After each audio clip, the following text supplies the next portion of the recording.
oftentimes at an early stage startup, you have someone on the product side who's handling product marketing. You have someone on the sales side who's handling a lot of like go-to-market strategy. You have somebody in marketing who's doing a bunch of these tactical things, but they're not all on the same page. And so what winds up happening is everybody's results are less than what they could be if they were all closely working together.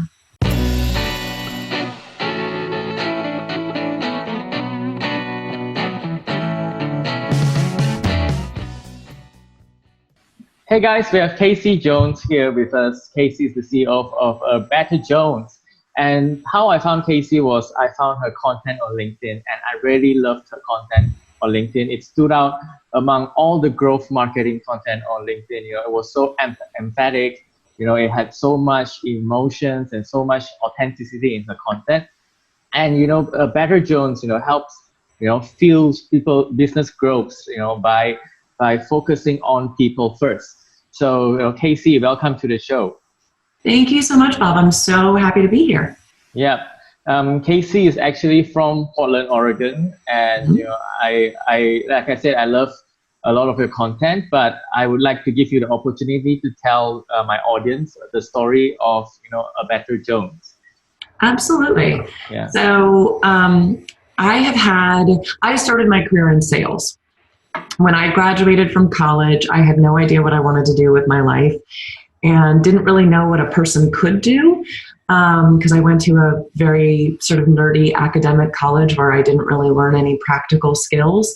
And so I fell into sales and spent a big portion of my career in sales and then migrated to marketing. And it's a big part of kind of my approach to marketing is that it's very, very focused on filling pipeline for salespeople. So if you're talking about major enterprise marketing, that kind of thing, you know, e-com and stuff like that, not my sweet spot. My sweet spot is really like, how do you connect with your ideal buyers and get them interested enough to take that next step to talk with your sales team. And after spending a lot of time in a variety of both sales and marketing roles, the startup that I worked for where I was head of marketing, they were getting bought out. And I had to make the decision if I wanted to go with them or if I wanted to do something else. And I decided I had a couple of months to kind of make the decision. And so I started talking to friends and colleagues, and really quickly, a bunch of people were like, oh, well, can I just hire you? So I felt like the decision was sort of made for me. And that was about 2 years ago. And since then, we've grown really steadily. I was a team of 1. We're now a team of 4. And we work with a wide variety of early stage startups, mostly B2B, that are all really just trying to get in front of and become kind of get put on the radar of their ideal buyers. And we help them do that in a wide variety of ways. And what the way I kind of explain it is we are essentially your entire outsourced marketing team. So what I've worked very hard to do is whether they work for a Better Jones or if we just collaborate on projects together, we really built this, the Ocean's 11 team to help you grow your startup. So we've got experts in everything from SEO and SEM. Mm-hmm. We work with an amazing design and development shop so we can completely redo your website. We can actually build you a product. We can revamp the UX of your product, those kinds of things. And then we do everything marketing related. So content, lead gen, social media, lots of webinars, and we have a special take on how we do events that has been really successful as well. Wow, that's a great story, and hope you all the success, for your team, and wish you all the growth possible. And one of the things that I really love, when I checked out your website is you have 3 ways to help your clients achieve growth. So can you briefly tell us what are the ways, and then I'll give you a subsequent question on that to help your clients achieve growth. So we have a couple of ways. Well, we have a variety of ways. So like I just mentioned, we can work on kind of any aspect of the marketing side of things.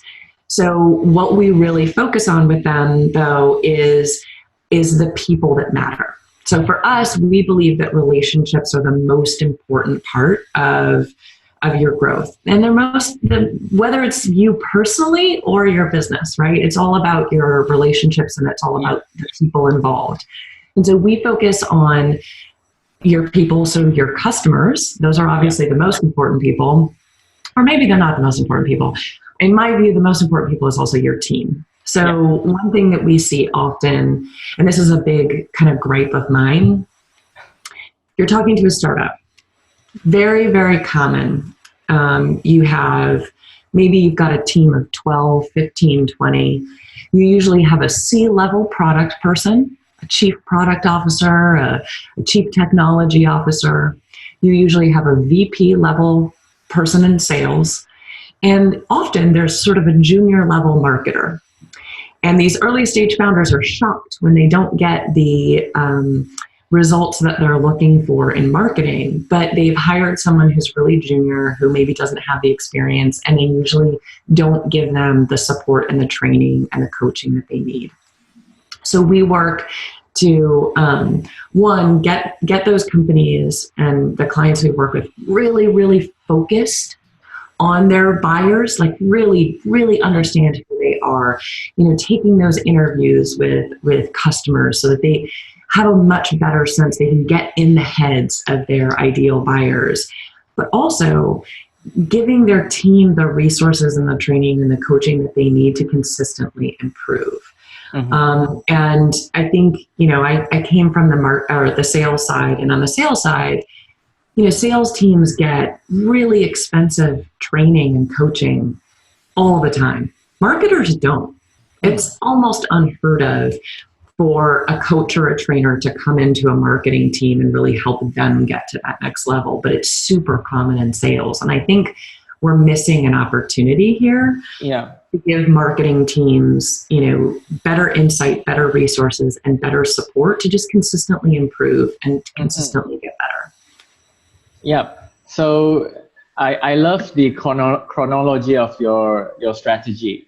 You started with the team, and then, you moved on to understanding the customer. And then maybe after that, you would go on to more of the growth strategies like SEO, content marketing.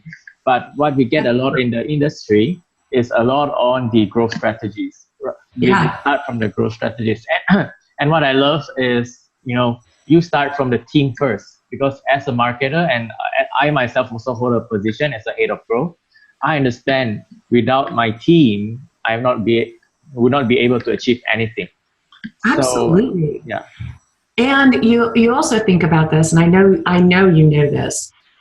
If you don't give your team the resources and get them all on the same page, what's going to wind up happening, and I see this all the time, where maybe they do have a couple of people on the marketing team, or oftentimes at an early stage startup, you have someone on the product side who's handling product marketing. You have someone on the sales side who's handling a lot of like go-to-market strategy. You have somebody in marketing who's doing a bunch of these tactical things, but they're not all on the same page. And so what winds up happening is everybody's results are less than what they could be if they were all closely working together. And so taking that first step to kind of get everybody on the same page, get everybody aligned, it makes whatever you do next so much more powerful and so much more impactful. And I agree with you also. Oftentimes people go to the growth tactics before they've even done the work of like, okay, who is our ideal buyer? What do they care about? How do we find them? And so you wind up doing what is in the sales side is known as spray and pray, where you're just like throwing stuff at the wall and hoping that some of it sticks. And if you take the time to really dig into your strategy and understand your buyers first, Yeah. you'll save lots of time, you'll save lots of money. And instead of finding those buyers that, like, I don't know, they might be sort of a fit, they might be you might be able to twist their arm into buying your thing. Yeah. Instead, you're going to find the ones that, like, are the perfect fit, and they are going to love you, and they're going to be super fans. And that's a lot more fun. Yeah. I understand that you said just now that you work with a lot of early stage startups, Mm-hmm. but do you have any experience working in sort of a later stage startup? Absolutely. And then how did you overcome the challenge of communicating to the management of the importance of understanding customer? Because what you just said just now is very important when you're starting out. It's easier to tell, hey, you need to understand your customer. But if the startup has been running for 5 years and you go in and say, hey, actually, you don't understand your customer, how do you persuade the founder or Yeah. Yeah. So we also work with a number of more mid-stage startups. So ones that have gone through at least kind of Series A, and they've got a better sense, and they're much closer to product market fit. They're usually convinced they've got product market fit. That's not always the case. But I think the best way to get a kind of leadership team to understand that there's sort of some holes in their understanding of their buyer is to ask them some really specific questions and see what comes up. The other thing that we do a lot, which has been really helpful, so one of the first things we do when we work with a new client is so originally what we would do is we would have our main point of contact fill out this form, kind of asking them about their ideal customer profile and asking them about kind of some of the things they have been doing that have worked. And we then, this is about six or 8 months ago, I guess now, 8 months ago, we'd had our brand new client go ahead and do that. And then we spent a couple of days on site kind of digging into the strategy and digging into discovery and really kind of laying out all of the things that we were going to do together. And at the end of 2 days, I finally got FaceTime with their sales team. And I had separate meetings with a couple of people on their sales team. And I am not exaggerating. Literally every single person that I talked to told me a completely different ideal customer profile than the first person that had filled out that form. And all of a sudden we were like, oh my God, the last 2 days might have kind of been a waste. And what we should have started with is had everybody involved in sales and marketing fill out this form so that we could then surface to the client, hey, you guys aren't on the same page. You all have a completely different sense of who you're targeting, how you're doing it, and why. And if you can, it's amazing how often that happens, that sales and marketing will have a totally different take on who they're going after and like what the value prop is. And if you can show them the fact, that there's this very, differing sense of the goal and the strategy, leadership will absolutely take notice. So now what our process is when we start working with a new client, we have everybody that is involved. And as many people as are willing to fill out that form. And so we can then look at it and point out all of the areas where there's disagreement or misalignment, and we can start there. Yeah, it's very important first to get the client or the company aligned on who is the ideal customer. Oh, absolutely. So like I understand the strategy is team first and then the customer, but team first is a bit broad. How does a company make team first their strategy? What are sort of the things that they can do or the tactics that they can do to make sure that the team affects the sales? Absolutely. I think that's a really good question. So, the follow-up to kind of what I just said of, all right, once you're able to surface, hey, there's some disagreement here, there's some misalignment, I think I'm a big fan of design thinking style workshops. My last full-time marketing job, I was the first non-technical hire. So I was the only person on the team that wasn't a developer. Yeah. And I was used to working with sales and marketing teams. So I was used to being able to bring a bunch of people into a room and be like, hey guys, let's brainstorm this topic, and have a bunch of people throwing ideas out. It does not work that way with a team of developers, it turns out. I would say things like, let's brainstorm, and they would all like roll their eyes and look at me with such disdain. And so, the first few months, it was brutal. And I wound up actually going on a trip to Cuba with a bunch of other startup people and a bunch of product designers. And I was kind of, I was complaining honestly about my struggles, and they were like, "Oh my God, you need to host some workshops, girl." And they were like, "You need to get a couple of pads of Post-its and some Sharpies." And they started to walk me through the methodology of this, and I just dove right in. And this completely changed how I work with teams and how I get teams kind of all on the same page. And especially when it comes to kind of understanding your buyer, it's like one of the first things I'll do with a team is getting everybody in a room and really throwing out these ideas and their separate understandings and kind of bringing all of that information together, that divergent thinking, and kind of coalescing it all and getting a sort of a sense of consensus. And I think that is a really great first step. But then I think it requires maintenance. And there's a couple of things that I really recommend doing. One, it's having regular meetings. And I know we don't want to have too many meetings, but having these sort of collaborative sessions, especially between sales and marketing. Yeah. One of the things that I have done that I think is one of the most helpful is once a month, what you can do is host, basically it's like an internal customer story review. And what I typically do is we pick a successful customer, somebody that's been a customer for maybe 6 months, 8 months. Things are going really well. You see a lot of potential with the contract. And what we do is we bring sales, marketing, and customer success all into one room. And what we'll do is we'll have someone from the marketing team tell the story of how that person became a lead. Were they inbound? If they weren't inbound, what kind of content did they read before they converted, or before kind of they closed? Did they go to a webinar? Did they go to an event? Those kinds of things. So telling that marketing story.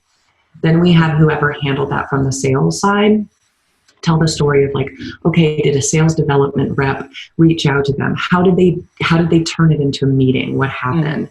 And then the sales rep explain, how did they close this deal? What are the obstacles they had to overcome? And then customer success come in and explain, okay, once the deal is closed, how were they onboarded? What are the things that they've had to work on? Where do they see potential with this account? And what winds up happening is marketing will talk about all the content they read, and someone on the sales team is like, whoa, what?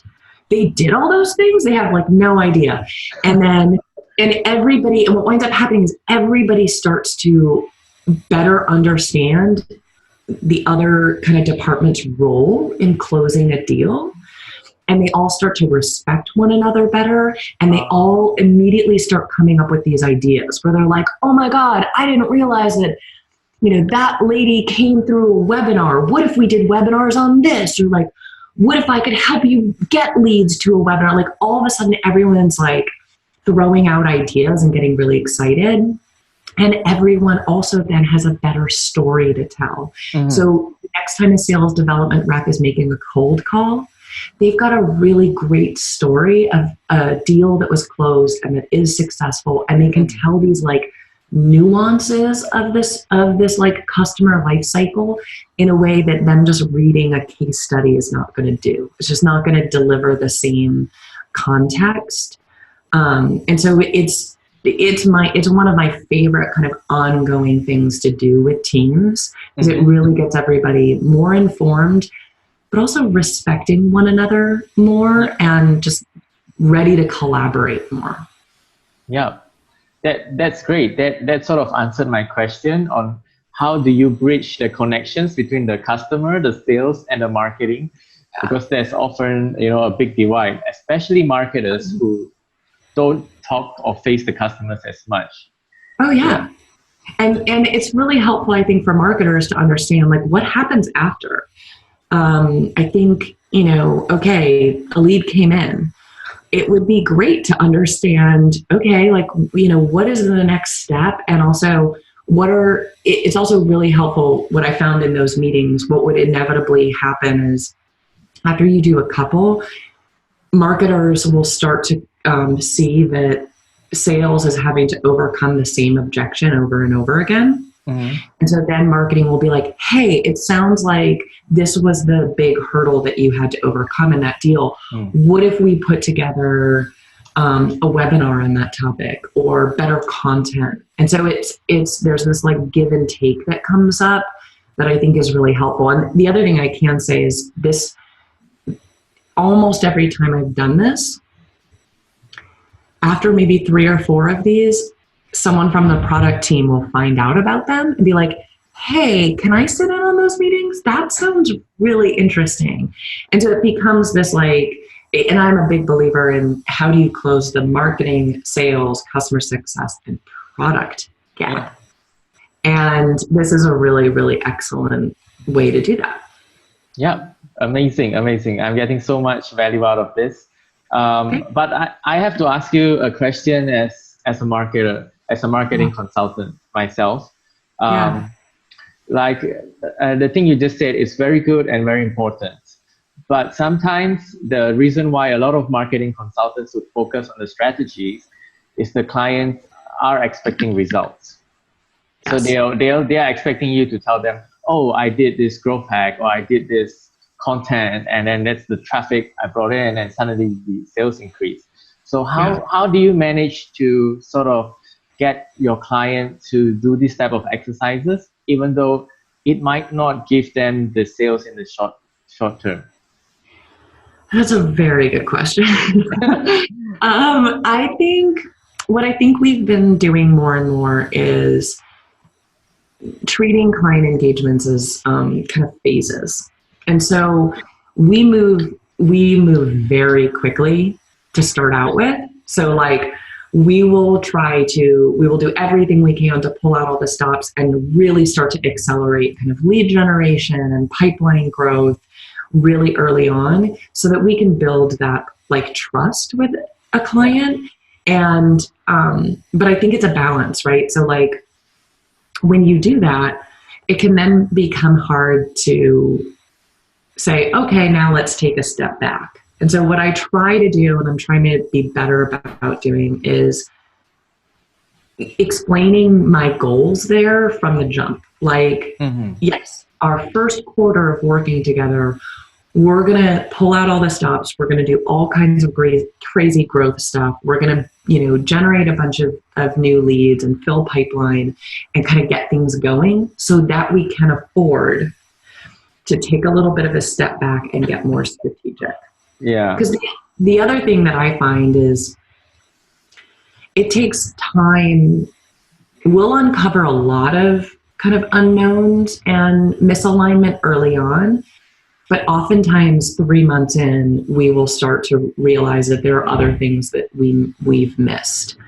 And so what I like to do is basically every 3 months kind of revisit what our strategy is, revisit what's working and what isn't, and where we see big opportunity for alignment and growth. And I think after that first 3 months, saying, okay, we've gotten the ball rolling, we've gotten a lot of things moving.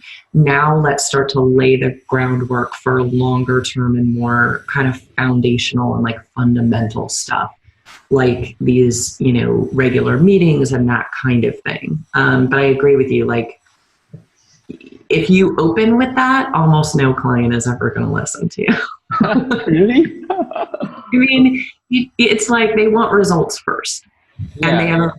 they have a really clear idea of how they think they're going to get it. Mm-hmm. You have to kind of prove that you know what you're doing before they'll deviate in kind of a different way, I think. Yeah, that's great advice. You have to prove your worth, and you have to set your goals in the beginning of the engagement. And yeah, and I think content helps as well. By putting yourself out there on LinkedIn and on your blogs, I think the client, if they are an inbound client, would sort of know what to expect working with your company. I think that helps a bit. If it's, I think so. Yeah. So my follow-up question to that is, what is the ROI of, understanding your customers and, investing in your team? What is the ROI putting people first? Any case studies or? So this is the hardest part. And I've started talking about this more and more lately. I think one of the hardest parts about marketing in general is that a lot of the things that deliver the most long-term value are almost impossible to track in terms of ROI. That being said, I think where the ROI really is when you can open up a sales and marketing team to really be more collaborative and working together, you will see this almost immediate increase in conversions, in inbound leads, like all kinds of things. And so I'm a big believer, because I come from the sales side, I'm a big believer in marketing adopting certain sales methodologies. Mm-hmm. And if you're at a bigger organization where you've got a solid sales team, I think marketing should be working with like your sales development reps to promote the things that marketing is doing. And I'll give you an example. And this is where I see like an immediate ROI in this stuff. Is okay. Let's look at webinars and events. You're going to host a webinar. Yeah. The sort of standard model for how you are going to promote that webinar is you're going to like build your registration page for the webinar. You're going to send an email invitation, maybe 2 or 3, to your existing lead list. You'll promote it on social. And maybe if you've got a great ad budget, maybe you're going to throw some ads at it. That's not, you're leaving a lot on the table there. And especially if you are an earlier stage company and you don't have a big list and you don't have a big following, you're going to get like 20 people to your webinar, and you're going to put in a ton of work, and it's going to feel like a total letdown. So instead, what I do is I will work with the sales teams of the clients that I'm working with, and we will put together sales development outbound sequences inviting ideal prospects to a webinar. Mm-hmm. And one of the other things that I do with webinars and events is on a registration form, normally all we ask is like name, company, email, maybe even just name and email. I say, ask name, company, email, and then a couple of extra questions. Don't require them, but ask them. Hey, what's the most challenging thing right now about, and then insert whatever the topic of the webinar is, or what's your goal for 2019 for whatever the topic is. If we could help you solve one problem associated with this topic, what would it be? What winds up happening is a ton of people that register will actually fill out those additional questions. So great, now you know what information you need to cover on the webinar.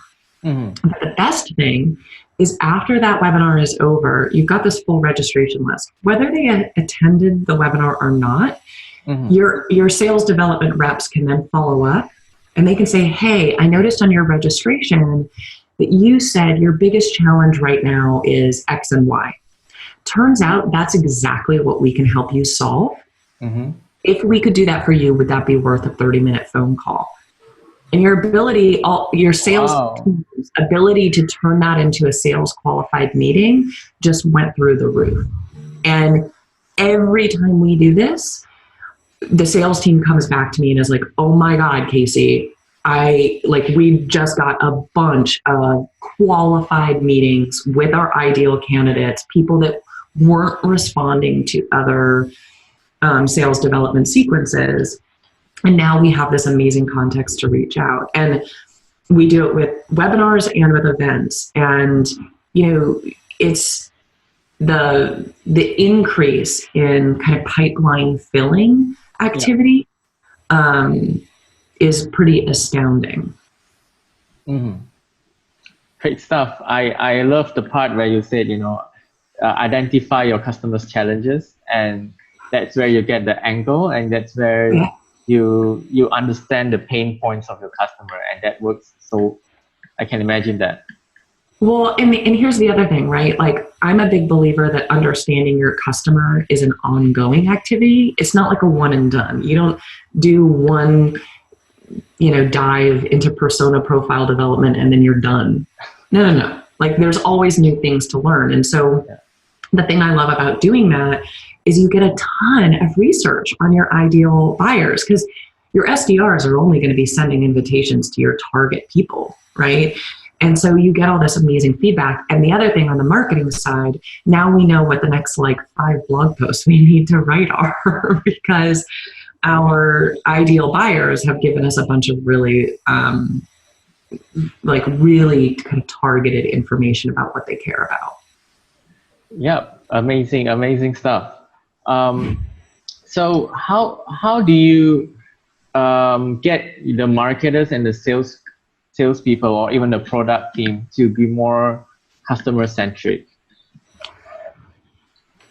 So I think the biggest thing, honestly, is everybody's got to talk to customers. Yeah.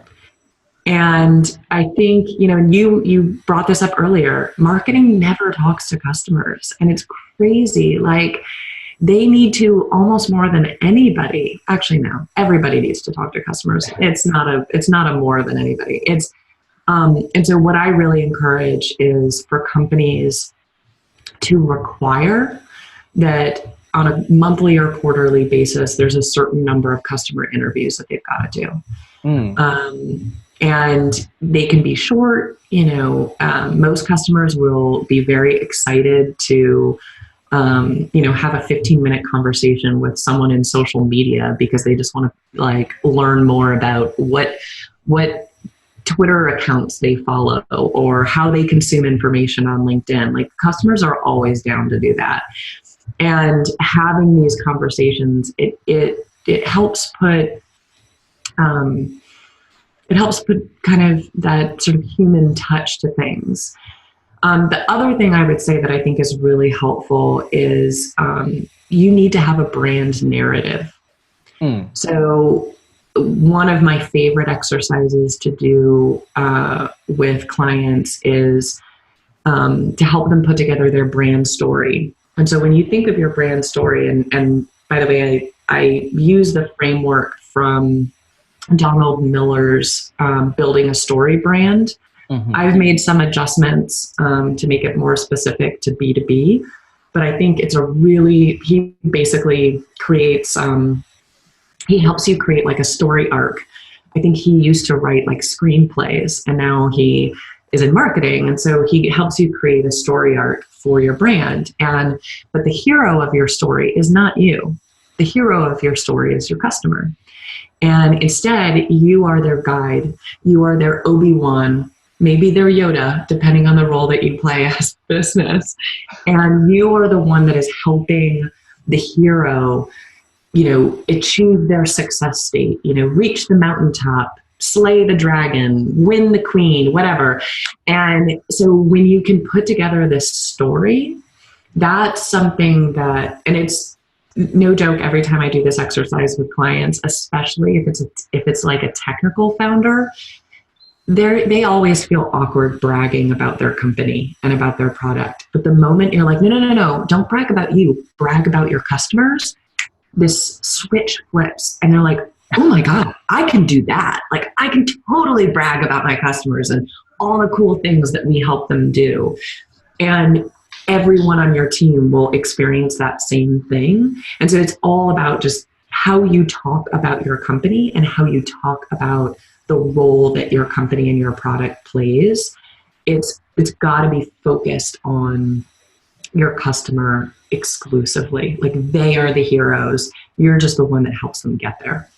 Yeah, amazing stuff, and so much gold in there. About the importance of understanding the customer and like making the customer the focus of the company, which is not a basic thing, but not many people actually do it if you come to think about it. Oh yeah, I think it's often an afterthought. And if you take the time to really put that framework together, it's amazing watching somebody have this like aha moment. Yeah. That they can just gush about their customer. They kind of freak out and they get really, really excited. And you see this like ripple effect. It becomes much, much easier and people get really, really excited and passionate about what they're doing. Great stuff. So to highlight the importance of this, I have a subsequent question, which is, what happens if you don't? What are seen in your experience? What have you seen? Of the mistakes that company have done in terms of growth.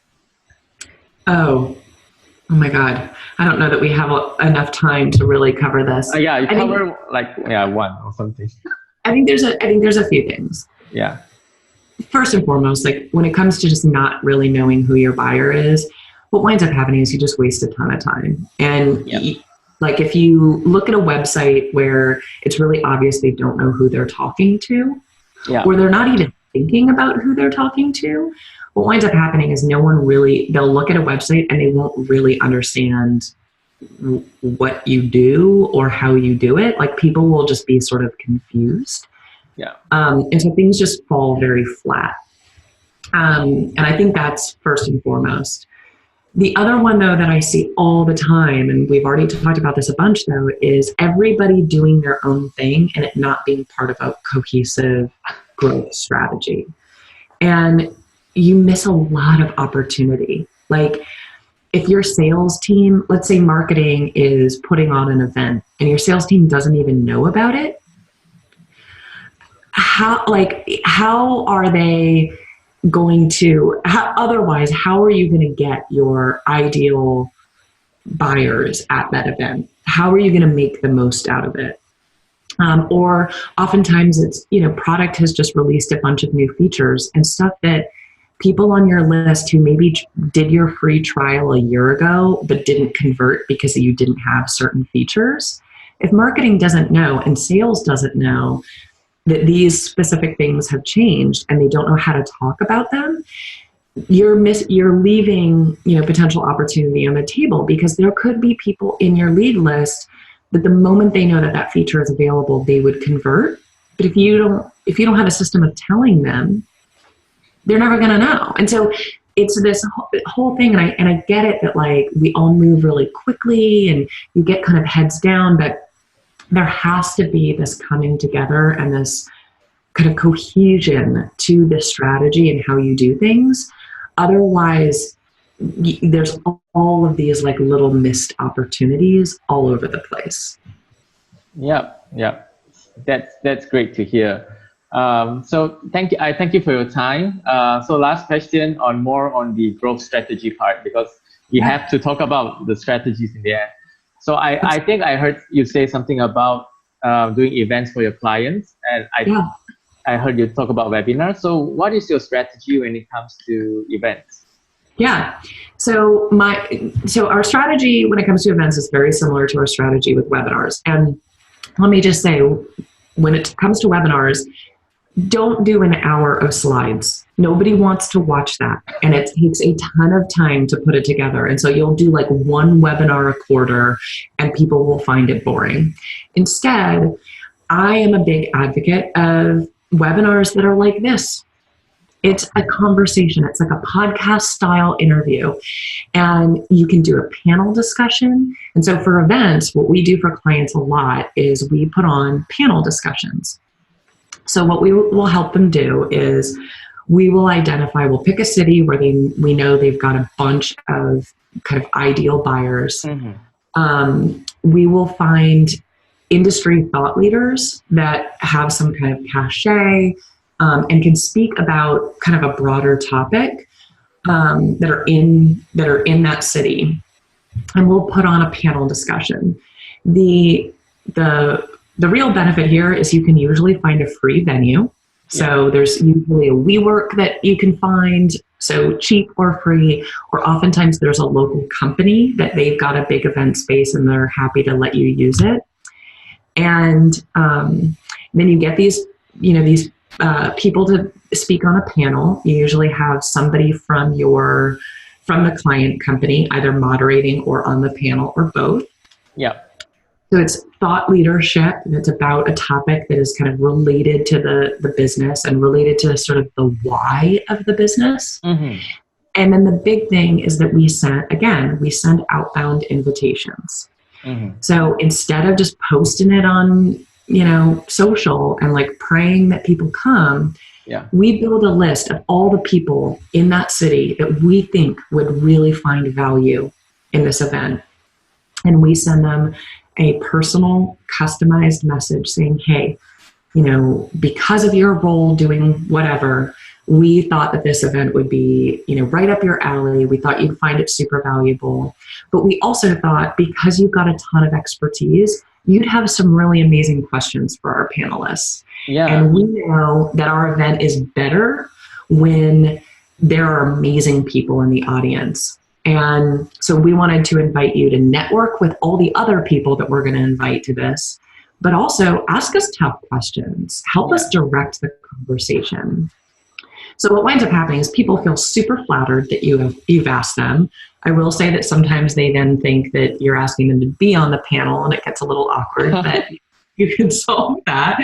And people get really excited to attend. And so what winds up happening is, one, you get a lot more people to register. I mean, truly, on the low end, when we do these events, we have at least 150 people register. And oftentimes we're at like 250, 300. And so you get a lot of people to register, you get a lot of people to attend. And because you had this personal touch, they feel more invested and they're ready to kind of, communicate with others. They're ready to network. And, then we have some free drinks and free food, pretty inexpensive. And we wind up having an incredible conversation. We also love to live stream the event itself to Facebook or YouTube. We record it so that we can use the video later. Again, we do that. We ask questions in the registration form. So we've already got a sense of kind of what our audience cares about. And we can even call them out and be like, hey, Joe, when he registered, mentioned this. And so we wanted to talk about that. And people get really excited about that. And it feels like this community thing instead of just an event where we're going to talk at you or we're going to pitch you. Yeah. So it winds up being really successful and really inexpensive. Wow. That's really amazing. I just want to share a bit as well. It's quite similar to what I do for webinars. Awesome. I have like an Instagram webinar where I teach at the digital marketing school. And what we do is we first let them choose the topic. So it's lead gen, brand building, or whatever. And once they choose topic, we will DM every single people who voted for that topic. Hey, what are your questions? And that's awesome. Yeah. And when you go live, it's not that you're unprepared or talking to people live. You have a bunch of questions. And you have the questions. It sort of solves the headache of thinking about topics or content for the event. So you just go on and answer questions and then build that engagement. And then and because of that, people then come to the webinar knowing that you give a damn about what they have to say and what they think about. And so they're like more likely to show up, I think. And they're more likely to then ask you more questions during, because you've already like made it clear that you care. Yeah, yeah, amazing stuff. I think that's a great way to end this conversation. Show your customers that you care, and show your Yeah, potential clients that you ab- care. Yeah, absolutely. And now I think you and I at some point need to do a webinar together because that sounds like a yeah, really, really fun thing. yeah. Let's do it. Yeah, For all my audience, please follow Kasey Jones on LinkedIn. She has amazing content. thank you. And do follow, subscribe to her newsletters and check out her webinars. And yeah, thanks Kasey for being on the show. It's great chatting with you, and we should do this sometime soon. Yeah, we absolutely should. Thank you so much. This was really fun. All right, thanks Kasey. Thanks.